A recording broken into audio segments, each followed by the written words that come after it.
ಮಿತ್ರರೇ ನಮಸ್ಕಾರ. ಮಿತ್ರರೇ, ಕರ್ನಾಟಕದಲ್ಲಿ ಅಧಿಕಾರ ಬದಲಾಗ್ತಾ ಇದೆ. ಅಂದರೆ ಸಿದ್ದರಾಮಯ್ಯನವರು ಡಿ ಕೆ ಶಿವಕುಮಾರ್ಗೆ ಮುಖ್ಯಮಂತ್ರಿ ಗಾದಿಯನ್ನು ಬಿಟ್ಟುಕೊಟ್ಟಿದ್ದಾರೆ. ಇನ್ನು ಮುಂದೆ ಡಿ ಕೆ ಶಿವಕುಮಾರ್ ಮುಖ್ಯಮಂತ್ರಿಯಾಗಿ ಕರ್ನಾಟಕದಲ್ಲಿ ಅಧಿಕಾರ ನಡೆಸೋದಕ್ಕಿದ್ದಾರೆ.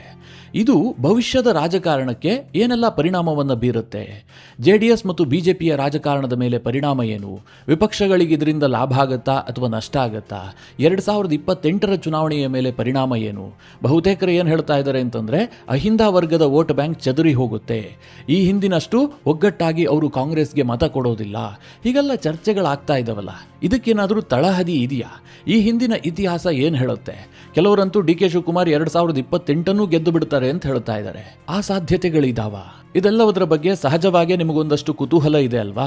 ಅದಕ್ಕೆ ಈ ವಿಡಿಯೋದಲ್ಲಿ ಒಂದಷ್ಟು ಐತಿಹಾಸಿಕ ದಾಖಲೆಗಳನ್ನು ಇಟ್ಟುಕೊಂಡು ನಿಮಗೆ ಮಾಹಿತಿ ಕೊಡುವಂತಹ ಪ್ರಯತ್ನ ಮಾಡ್ತೀನಿ. ನಿಮಗೊಂದು ಕ್ಲಿಯರ್ ಪಿಕ್ಚರ್ ಸಿಗಬಹುದು. ನೆಕ್ಸ್ಟ್ ಎಲೆಕ್ಷನ್ನಲ್ಲಿ ಏನಾಗಬಹುದು, BJP ಮತ್ತು JDSನ ತಂತ್ರಗಾರಿಕೆಯೂ ಕೂಡ ಏನಾಗಿರಬಹುದು, ಈಗಾಗಲೇ ಅವರು ಯಾವ ರೀತಿಯಾಗಿ ಸಿದ್ಧತೆ ಮಾಡಿಕೊಳ್ತಾ ಇದ್ದಾರೆ, ಇದೆಲ್ಲದನ್ನು ವಿವರಿಸಿ ಹೇಳ್ತೀನಿ. ನೀವು ಈ ವಿಡಿಯೋನ ಕೊನೆವರೆಗೂ ಮಿಸ್ ಮಾಡದೆ ನೋಡಿ. ಈ ರಾಜ್ಯದಲ್ಲಿ ಅಧಿಕಾರ ಹಸ್ತಾಂತರದ ಚರ್ಚೆ ನಡೀತಾ ಇತ್ತಲ್ಲ, ನಾನು ಯಾವುದೇ BJP ನಾಯಕರನ್ನ ಮಾತನಾಡಿಸಿದ್ರೂ ಕೂಡ ಒಂದು ವರ್ಗದ ನಾಯಕರು ಏನು ಹೇಳ್ತಾ ಇದ್ರು ಗೊತ್ತಾ? ಸುಸೂತ್ರವಾಗಿ ನಡೆಯೋದಿಲ್ಲ ರೀ, ಡಿ ಕೆ ಶಿವಕುಮಾರ್ BJPಗೆ ಬರೋದು ಫಿಕ್ಸ್, BJP ವಾಷಿಂಗ್ ಮಿಷಿನಿಗೆ ಹಾಕ್ಬಿಟ್ಟು ನಾವು ಅವರನ್ನ ಶುದ್ಧ ಮಾಡಿಬಿಟ್ಬಿಡ್ತೀವಿ ಅಂತ ಕೆಲವರು ಮಾತನಾಡ್ತಾ ಇದ್ರು. ಆ ರೀತಿಯಾಗಿ ಕೆಲವರ ಧೋರಣೆಯೂ ಕೂಡ ಇತ್ತು. ಆದರೆ ಅದಾಗಿಲ್ಲ.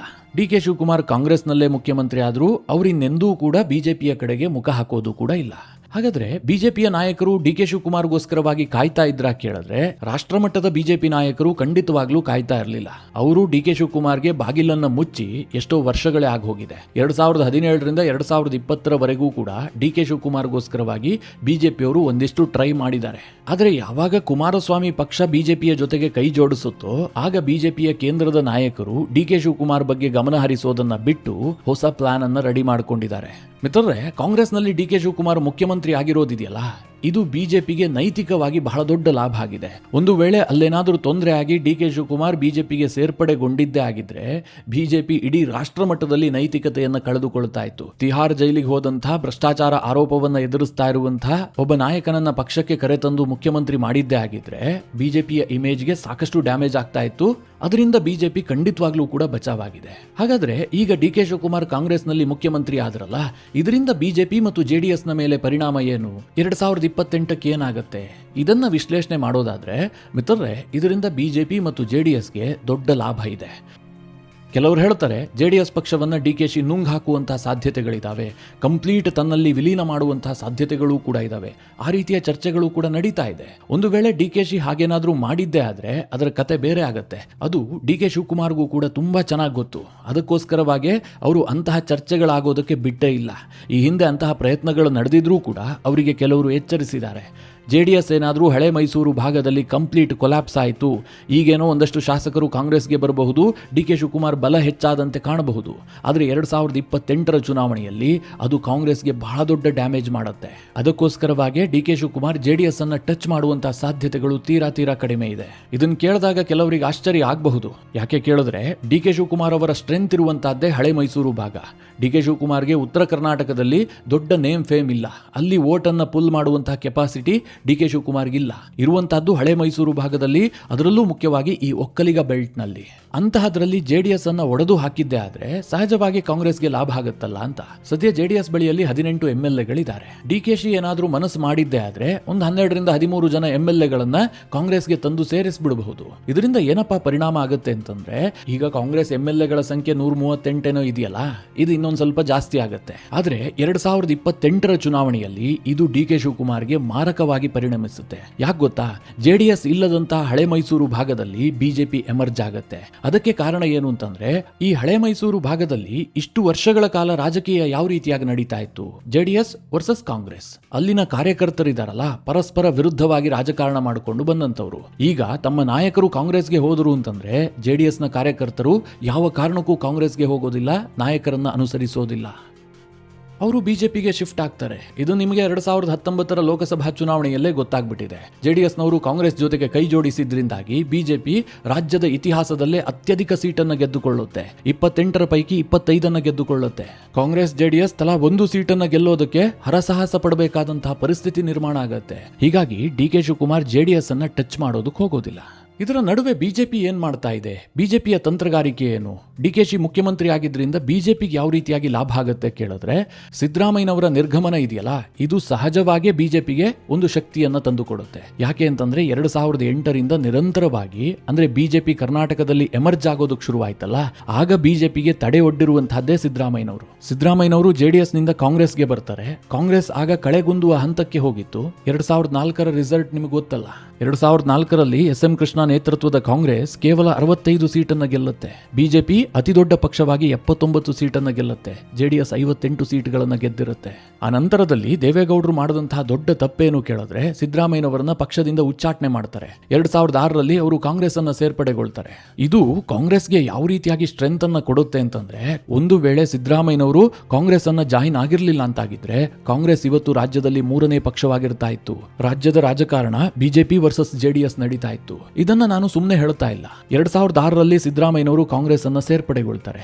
2008ರಲ್ಲಿ ಕರ್ನಾಟಕದಲ್ಲಿ ಅನಿರೀಕ್ಷಿತವಾಗಿ ವಿಧಾನಸಭಾ ಚುನಾವಣೆ ಎದುರಾಗುತ್ತೆ. ಕಾರಣ ಏನು ಅಂತಂದ್ರೆ, ಬಿಜೆಪಿ ಮತ್ತು ಜೆಡಿಎಸ್ ಸೇರ್ಕೊಂಡು ಸರ್ಕಾರವನ್ನ ರಚನೆ ಮಾಡಿರ್ತವೆ, ಆದ್ರೆ ಅಧಿಕಾರ ಹಸ್ತಾಂತರ ಆಗೋದಿಲ್ಲ. ಆಗ ಯಡಿಯೂರಪ್ಪನವರು ಸರ್ಕಾರವನ್ನ ವಿಸರ್ಜನೆ ಮಾಡಿ ಪುನಃ ಎಲೆಕ್ಷನ್ಗೆ ಹೋಗ್ತಾರೆ. ಇಡೀ ರಾಜ್ಯದಲ್ಲಿ ಯಡಿಯೂರಪ್ಪನವರ ಬಗ್ಗೆ ಒಂದು ಅನುಕಂಪ ಸೃಷ್ಟಿಯಾಗಿರುತ್ತೆ. ಕೇವಲ 4 ದಿನದ ಮುಖ್ಯಮಂತ್ರಿ ಆಗಿಬಿಟ್ರು, ಜೆಡಿಎಸ್ನವರು ಮೋಸ ಮಾಡಿದ್ರು ಅಂತ. 2008ರ ಚುನಾವಣೆಯನ್ನ ಬಿಜೆಪಿ ಭರ್ಜರಿಯಾಗಿ ಎದುರಿಸುತ್ತೆ. ಆದ್ರೆ ಬಿಜೆಪಿಗೆ ಸಿಕ್ಕಿದ್ದು ಕೇವಲ 110 ಕ್ಷೇತ್ರಗಳು ಮಾತ್ರ. ಅವರಿಗೆ ಬಹುಮತಕ್ಕೆ ಇನ್ನೂ 3 ಸಂಖ್ಯೆ ಕಡಿಮೆ ಆಗುತ್ತೆ. ಯಾಕೆ ಕೇಳಿದ್ರೆ, ಕಾಂಗ್ರೆಸ್ ಬೆಟರ್ ಸಾಧನೆಯನ್ನ ಮಾಡಿರುತ್ತೆ. 2008ರಲ್ಲಿ ಬಿಜೆಪಿ ಪರವಾದಂತಹ ಅಲೆ ರಾಜ್ಯದಲ್ಲಿ ಇದ್ರೂ ಕೂಡ 2004ಕ್ಕಿಂತ 2008ರಲ್ಲಿ ಕಾಂಗ್ರೆಸ್ಗೆ 15 ಕ್ಷೇತ್ರಗಳು ಜಾಸ್ತಿ ಸಿಗುತ್ತೆ. ಅದಕ್ಕೆ ಕಾರಣ ಏನು ಕೇಳಿದ್ರೆ, ಸಿದ್ದರಾಮಯ್ಯನವರು. ಒಂದು ವೇಳೆ ಸಿದ್ದರಾಮಯ್ಯ ಕಾಂಗ್ರೆಸ್ಗೆ ಅವತ್ತು ಹೋಗಿರ್ಲಿಲ್ಲ ಅಂತಾಗಿದ್ರೆ ಬಿಜೆಪಿ ಅವತ್ತೇ 130ರಿಂದ 140 ಕ್ಷೇತ್ರವನ್ನ ಗೆಲ್ತಾ ಇತ್ತು. ಬಿಜೆಪಿ ಕರ್ನಾಟಕದಲ್ಲಿ ಎಮರ್ಜ್ ಆಗೋದಕ್ಕೆ ಶುರು ಆಗ್ತಿದ್ದ ಹಾಗೆ ಸಿದ್ದರಾಮಯ್ಯನವರು ಕಾಂಗ್ರೆಸ್ ಅನ್ನ ಸೇರ್ಕೊಂಡ್ರಲ್ಲ, ಇದು ಸಹಜವಾಗಿ ಬಿಜೆಪಿಗೆ ರಾಜ್ಯ ರಾಜಕಾರಣದಲ್ಲಿ ಹಿನ್ನಡೆ ಮಾಡಿತು. ಇದೆಲ್ಲದಕ್ಕೂ ನೀವು ಯಾಕೆ ಸಿದ್ದರಾಮಯ್ಯ ಕ್ರೆಡಿಟ್ ಕೊಡ್ತೀರಿ ಅಂತ ನೀವೊಂದು ಪ್ರಶ್ನೆ ಕೇಳಬಹುದು. ಅದಕ್ಕೆ ಉತ್ತರ ಏನು ಗೊತ್ತಾ, ನೀವು ಲೋಕಸಭೆ ಮತ್ತು ರಾಜ್ಯದ ವಿಧಾನಸಭಾ ಚುನಾವಣೆಯನ್ನ ಕಂಪೇರ್ ಮಾಡಿ ನೋಡಿ, ನಿಮಗೆ ಸ್ಪಷ್ಟವಾದಂತಹ ಚಿತ್ರಣ ಸಿಗುತ್ತೆ.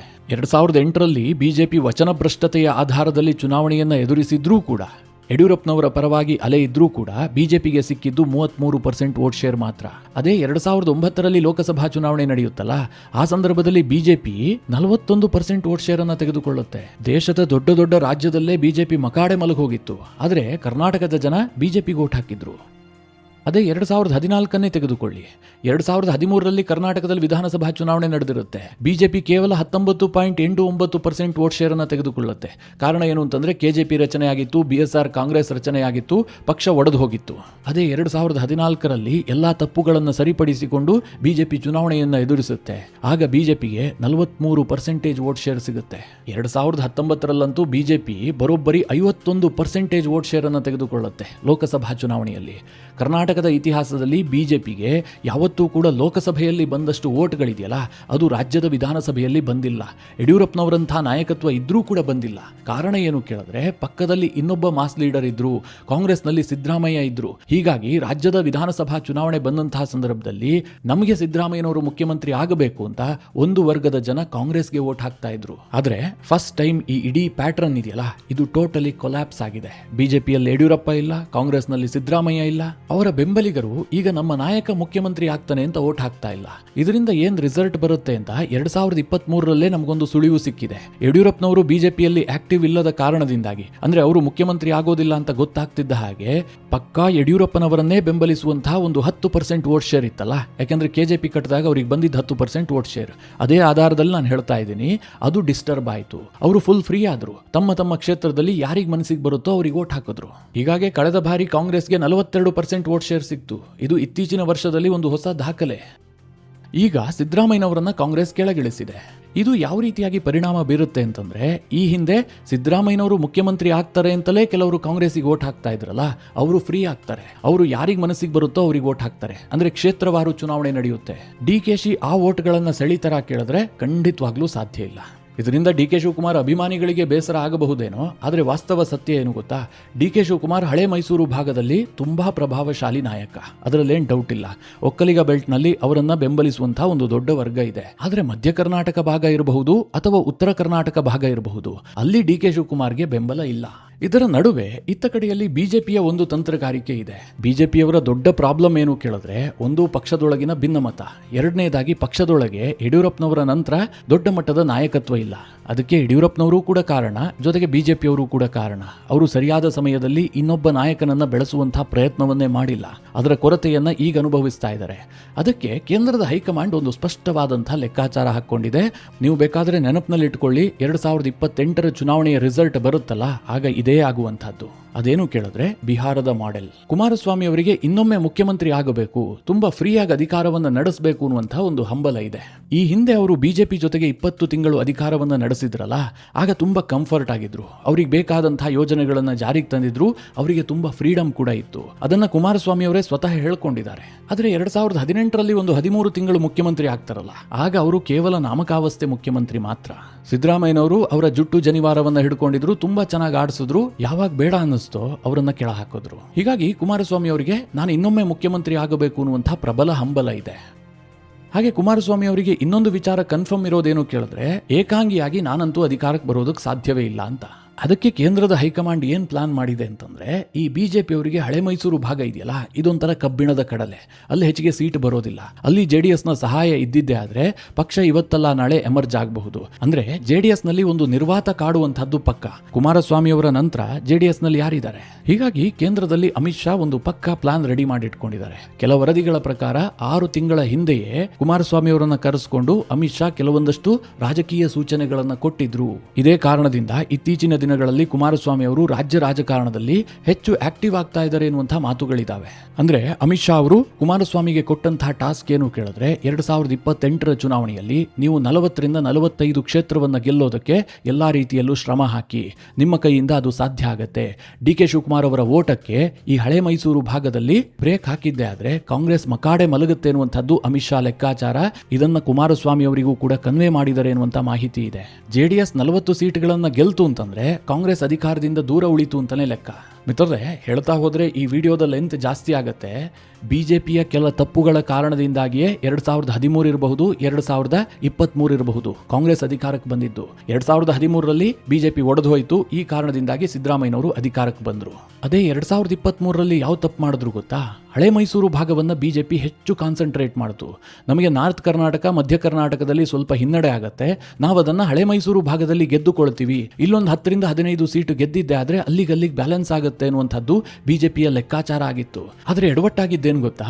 ಬಿಜೆಪಿ JDS ಓಟ್ಗಳನ್ನ ತಿಂದುಕೊಳ್ತು, ಕಾಂಗ್ರೆಸ್ ಓಟ್ಗಳನ್ನ ಸೆಳೆಯೋದಕ್ಕೆ ಸಾಧ್ಯ ಆಗಿಲ್ಲ. ಕಾರಣ ಏನು ಕೇಳಿದ್ರೆ, DK ಶಿವಕುಮಾರ್ ಹೋಗಿ ಪ್ರಚಾರ ಮಾಡ್ತಾ ಇದ್ರಲ್ಲ, SM ಕೃಷ್ಣ ಅವರ ಬಳಿಕ ನಮಗೊಂದು ಅವಕಾಶ ಸಿಕ್ಕಿದೆ, ನನಗೆ ಪೆನ್ನು ಪೇಪರ್ ಕೊಡಿ, ಹೀಗೆಲ್ಲ ಪ್ರಚಾರ ಮಾಡಿದ್ರಲ್ಲ, ಕಾಂಗ್ರೆಸ್ನ ಓಟ್ಗಳು ಕಾಂಗ್ರೆಸ್ನಲ್ಲೇ ಉಳಿದ್ವು. ಬಿಜೆಪಿ ಹೆಚ್ಚು ಪ್ರಚಾರ ಮಾಡಿದ ಕಾರಣದಿಂದಾಗಿ JDS 19 ಸೀಟ್ಗೆ ಬಂದು ಕುಸಿತು.